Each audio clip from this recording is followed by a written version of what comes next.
আসসালামু আলাইকুম।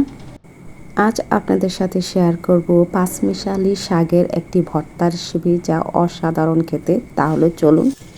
এখানে পুঁই শাক, কচুলা পাতা, আলু পাতা, হাইটা শাক, কিছু আলু ধুয়ে পরিষ্কার করে সিদ্ধ হতে দিয়েছি।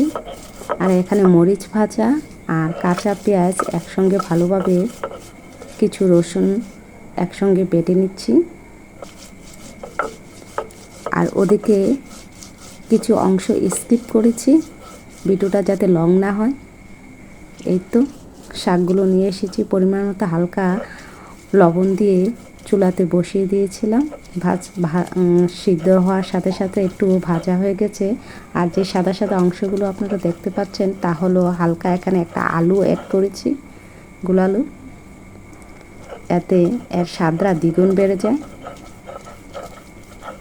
আবার বলছি, এনে হেলাঞ্চা শাক, পুঁই শাক, আলু শাক, কচিলা পাতা সবগুলো একসঙ্গে দিয়ে পরিমাণ মতো লবণ দিয়ে পানি ছাড়া সিদ্ধ করে নিয়েছি। চাইলে হালকা তেলও আপনারা সরিষার তেলে ভেজে নিতে পারেন।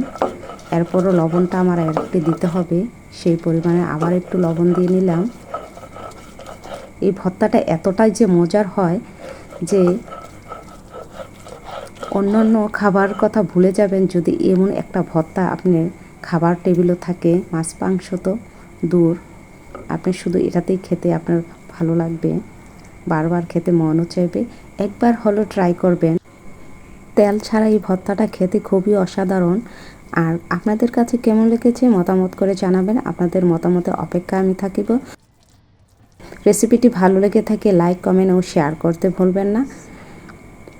যদি চ্যানেলে নতুন হয়ে থাকেন তাহলে চ্যানেলটি সাবস্ক্রাইব করে দিয়ে বেল আইকনটি প্রেস করে দিবেন। আশা করি আপনারা নিরাশ হবেন না। আমি ভর্তাটি ট্রাই করে তারপরে আপনাদের সাথে শেয়ার করেছি। ভালো থাকবেন এই বলে বিদায় নিচ্ছি। আসসালামু আলাইকুম। দেখা হবে অন্য কোনো রেসিপিতে। ভালো থাকবেন।